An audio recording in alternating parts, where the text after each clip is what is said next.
নমস্কাৰ আপোনালোক সকলোকে পুনৰবাৰ স্বাগতম জনাইছো মই মজিদ বন্ধুসকল পলকতে চামক আজি 9টা গুৰুত্বপূৰ্ণ খবৰ। প্ৰথমটো খবৰ, দেখত এইবাৰ হ'ব কংগ্ৰেছৰ চৰকাৰ আৰু সৰ্ববৃহৎ পৰাজয়ৰ সন্মুখীন হ'ব বিজেপি দল। বৃহৎ ভোটৰ ব্যৱধানত জয়ী হ'ব কংগ্ৰেছ আৰু বিৰোধী মিত্ৰজোঁট।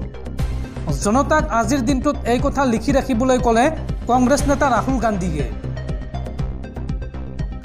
এইবাৰ সৰ্ববৃহৎ পৰাজয়ৰ সন্মুখীন হ'ব বিজেপি দল। জনতাক এই কথা লিখি ৰাখিবলৈ ক'লে কংগ্ৰেছ নেতা ৰাহুল গান্ধীয়ে। 4 জুনৰ পিছত প্ৰধানমন্ত্ৰীৰ আসনত নাথাকিব নৰেন্দ্ৰ মোদী। বৃহৎ ভোটৰ ব্যৱধানত জয়ী হ'ব কংগ্ৰেছ আৰু বিৰোধী মিত্ৰজোঁট। বিৰোধী মিত্ৰজোঁটত এইবাৰ আহিব জয়ৰ ধুমুহা। উত্তৰ প্ৰদেশত দেশৰ ভিতৰতে আটাইতকৈ বেছিকৈ পৰাজয়ৰ সন্মুখীন হ'ব বিজেপি দল। উত্তৰ প্ৰদেশত পৰাজয়ৰ পৰা বিজেপিক কোনে উদ্ধাৰ কৰিব নোৱাৰে। নিৰ্বাচনী সভাত জনতাক এই গেৰাণ্টি দিলে কংগ্ৰেছ নেতা ৰাহুল গান্ধীয়ে।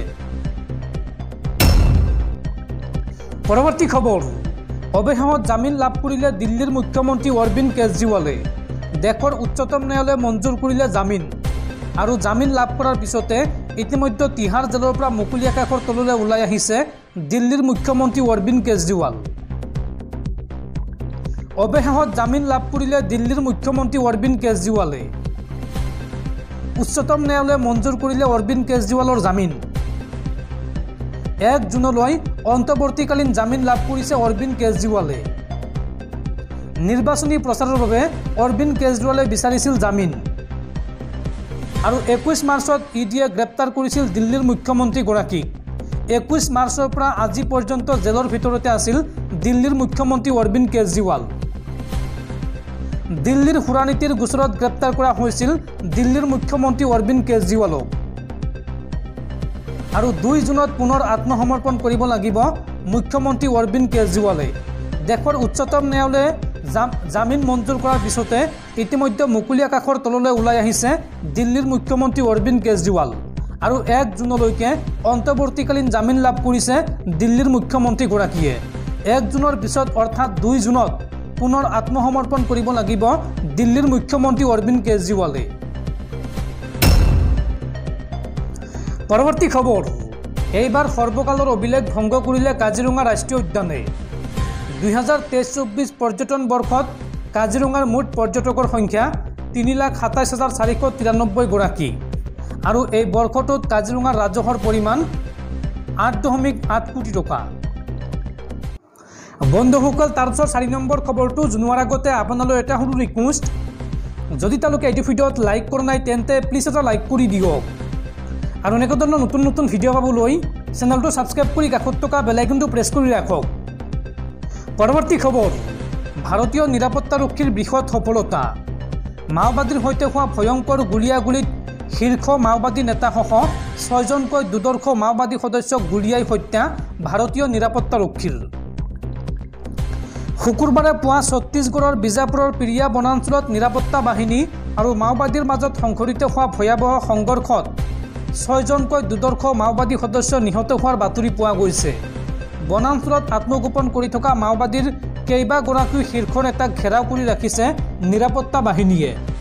এতিয়াও দুয়োপক্ষৰ মাজত এনকাউণ্টাৰ চলি আছে বুলি জানিব পৰা গৈছে। এই মুহূৰ্তত লাভ কৰা তথ্য অনুসৰি গংগালুৰ থানা এলেকাৰ পিৰিয়া অঞ্চলৰ বনাঞ্চলত শীৰ্ষ মাওবাদী নেতা কামাণ্ডাৰ লিংগা পাপাৰাও আৰু আন নেতাৰ উপস্থিতিৰ তথ্য লাভ কৰিছিল নিৰাপত্তাৰক্ষীয়ে আৰু এই তথ্যৰ পাছতে চুবুৰীয়া জিলা দন্তেৱাৰা, সুকমা আৰু বিজাপুৰৰ STF, DRG, CRPF আৰু কোব্ৰা বেটেলিয়নৰ প্ৰায় 1200 জোৱানে যৌথভাৱে অভিযান চলায় আৰু এই অভিযানতে শুকুৰবাৰে পুৱা 6জনকৈ দুৰ্ধৰ্ষ মাওবাদী সদস্য নিহত হয়। পৰৱৰ্তী খবৰ, ৰিজাৰ্ভেশ্যন অৰ্থাৎ সংৰক্ষণ সন্দৰ্ভত প্ৰধানমন্ত্ৰী মোদীৰ ডাঙৰ ঘোষণা। প্ৰধানমন্ত্ৰী মোদীয়ে এই সন্দৰ্ভত মন্তব্য কৰি কয় যে মই যেতিয়ালৈকে জীয়াই আছোঁ তেতিয়ালৈকে ধৰ্মৰ ভিত্তিত SC, ST বা OBCৰ সংৰক্ষণ হ'ব নিদিওঁ। এই মন্তব্য প্ৰধানমন্ত্ৰী মোদীৰ। নিৰ্বাচনী প্ৰচাৰ সভাত পুনৰ কংগ্ৰেছ দলৰ বিৰুদ্ধে সোচ্চাৰ হৈ পৰিছে প্ৰধানমন্ত্ৰী নৰেন্দ্ৰ মোদী। সংৰক্ষণ আৰু সংবিধান সন্দৰ্ভত কংগ্ৰেছ দলে মিথ্যাচাৰৰ প্ৰশ্ৰয় লোৱা বুলি মন্তব্য কৰি প্ৰধানমন্ত্ৰী মোদীয়ে ধৰ্মৰ ভিত্তিত সংৰক্ষণ বাবা চাহেব আম্বেদকাৰ বিৰোধী বুলি কয়।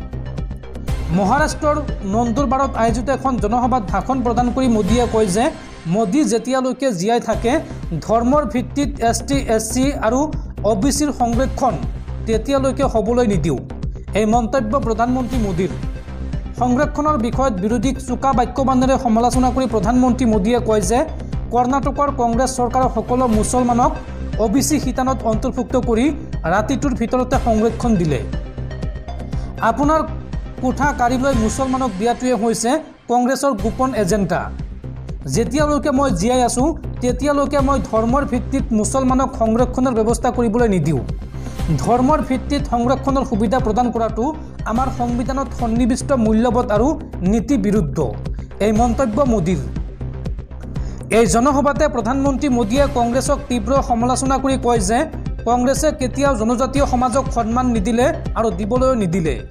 জনজাতীয় বিপ্লৱীসকলে স্বাধীনতা সংগ্ৰামত ইমানবোৰ ত্যাগ কৰিছিল যদিও এই বলিদান গ্ৰহণ কৰিবলৈ তেওঁলোক সাজু নহয়।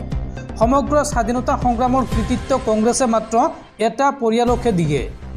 দেশৰ উন্নয়নত প্ৰধানমন্ত্ৰী মোদীৰ সৈতে প্ৰতিদ্বন্দ্বিতা কৰিব নোৱাৰে বুলি কংগ্ৰেছে জানি বুজি দেশৰ জনতাৰ আগত মিথ্যাচাৰৰ প্ৰশ্ৰয় লৈছে বুলিও কংগ্ৰেছক কটাক্ষ কৰে প্ৰধানমন্ত্ৰী মোদীয়ে। পৰৱৰ্তী খবৰ, মেট্ৰিক নহয় এইবাৰ নীটৰ প্ৰশ্নকাকত ফাদিল। পৰীক্ষাৰ আগদিনাই নীটৰ প্ৰশ্নকাকত পাইছিল বিহাৰৰ 20 গৰাকী পৰীক্ষাৰ্থীয়ে। এই সন্দৰ্ভত জেৰাত ওলাল জুলুঙাৰ মেকুৰী। পৰীক্ষাৰ আগদিনাই পাটনাত 20 গৰাকী শিক্ষাৰ্থীয়ে লাভ কৰিছিল নীটৰ প্ৰশ্নকাকত। তদন্তৰ সৈতে জড়িত এগৰাকী শীৰ্ষ বিষয়াৰ উদ্ধৃতি দি দ্য টাইমছ অৱ ইণ্ডিয়াই প্ৰকাশ কৰা অনুসৰি বিহাৰৰ বিভিন্ন প্ৰান্তৰ পৰা পাটনালৈ অনা হৈছিল শিক্ষাৰ্থী কেইজনক। ৰামকৃষ্ণ নগৰৰ খেমনিচাক অঞ্চলৰ এটা ঘৰত হোষ্টেল বুলি ক'ব পাৰি ইয়াত ৰখা হৈছিল আৰু তাতে তেওঁলোকৰ হাতত তুলি দিয়া হৈছিল অল ইণ্ডিয়া মেডিকেল প্ৰৱেশ পৰীক্ষা চমুকৈ নীট UGৰ প্ৰশ্নকাকত। বিষয়াগৰাকীয়ে জনোৱা মতে জেৰাৰ সময়ত ধৰা পৰা এজন ব্যক্তিয়ে প্ৰকাশ কৰে যে পৰীক্ষাৰ আগদিনাই 20 জন পৰীক্ষাৰ্থীক সমষ্টিপুৰ জিলাৰ বাসিন্দা চিকন্দৰ য়াদাবেন্দু নামৰ লোক এজনে নীটৰ প্ৰশ্নকাকত প্ৰদান কৰিছিল। তদুপৰি অভিযুক্তই জেৰাত দাবী কৰিছে যে তেওঁ কোন প্ৰশ্নৰ কি উত্তৰ হ'ব সেয়াও দিছিল। প্ৰতিবেদন অনুসৰি জেৰাৰ সময়ত এই কথা কোৱা ব্যক্তিজনকো 5 মেত আৰক্ষীয়ে গ্ৰেপ্তাৰ কৰিছিল আৰু সেইদিনা নীটৰ প্ৰশ্নকাকত ফাদিল কৰাৰ অভিযোগত 4 জন পৰীক্ষকসহ 13 জন লোকক গ্ৰেপ্তাৰ কৰা হৈছিল। তেওঁলোকক বৰ্তমান জেৰা অব্যাহত আছে। তদন্তৰ সৈতে জড়িত বিষয়াগৰাকীয়ে কয় যে সোধা পোছাৰ সময়ত এজন অভিযুক্তই কয় যে চিকন্দৰ য়াদাবেন্দুৱে পাটনা বাইপাছৰ সমীপত দুমহলীয়া ঘৰৰ 2-3টা কোঠা ভাড়াত লৈছিল আৰু 5 মেত তেওঁকো গ্ৰেপ্তাৰ কৰা হৈছিল। এই সমগ্ৰ ঘটনাৰ মাষ্টাৰ মাইণ্ড সেই চিকন্দৰেই নে সেই সন্দৰ্ভত এতিয়ালৈকে আৰক্ষীয়ে একো অৱগত কৰা নাই।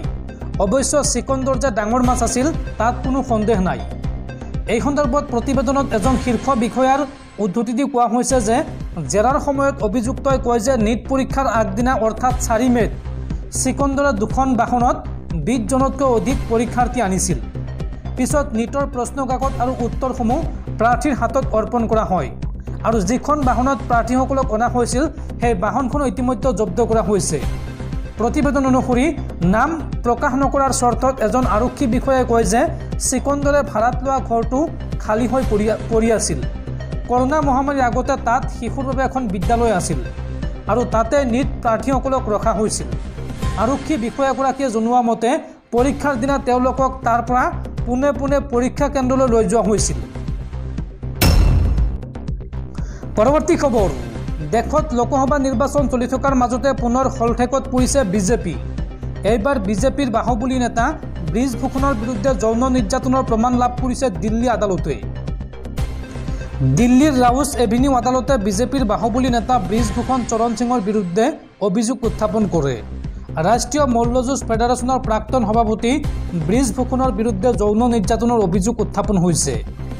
আদালতৰ অতিৰিক্ত মুখ্য ন্যায়িক দণ্ডাধীশ প্ৰিয়ংকা ৰাজপুতে আজিৰ দিনটোতে কয় যে মূল অভিযুক্ত ব্ৰিজ ফুকন চৰণ সিঙৰ বিৰুদ্ধে অভিযোগ ফ্ৰেমৱৰ্ক কৰিবলৈ আদালতে পৰ্যাপ্ত প্ৰমাণ লাভ কৰিছে। 1, 2, 3, 4 আৰু 5 নম্বৰ ভুক্তভোগীয়ে তেওঁৰ বিৰুদ্ধে ধাৰা 354 অৰ্থাৎ মহিলাৰ মানহানি আৰু 354A অৰ্থাৎ ভাৰতীয় দণ্ডবিধিৰ যৌন নিৰ্যাতনৰ অধীনত পৰ্যাপ্ত প্ৰমাণ পোৱা গৈছে। আদালতে 1 আৰু 5 নং ভুক্তভোগীৰ বিৰুদ্ধে 506 নং ধাৰাত ব্ৰিজ ফুকনৰ বিৰুদ্ধে কৰা অপৰাধৰ পৰ্যাপ্ত প্ৰমাণ লাভ কৰে। কিন্তু ন্যায়াধীশ ৰাজপুতে ব্ৰিজ ফুকনত অভিযোগকাৰী নম্বৰ 6 অভিযোগৰ পৰা মুক্ত কৰে। আৰু এই গোচৰত আদালতে দ্বিতীয় অভিযুক্ত বিনোদ তমৰৰ বিৰুদ্ধে 506 নং ধাৰাৰ 1 নং গোচৰত অভিযোগ ফ্ৰেমৱৰ্ক কৰে। আদালতে কয় যে প্ৰথম অভিযোগকাৰী বক্তব্যৰ সপক্ষে প্ৰমাণ পোৱা গৈছে। বাকী অপৰাধৰ পৰা আদালতে তোমাৰক দোষমুক্ত কৰে। বিগত মাহত ব্ৰিজ ফুকনে আদালতত নতুন তদন্তৰ বাবে আবেদন জনাইছিল আৰু ঘটনাৰ কথা উল্লেখ কৰাৰ দিনা মল্লযুঁজ ফেডাৰেশ্যনৰ কাৰ্যালয়ে তেওঁ দেশত নাছিল বুলি দাবী কৰে। অৱশ্যে আদালতে এই আবেদন নাকচ কৰে।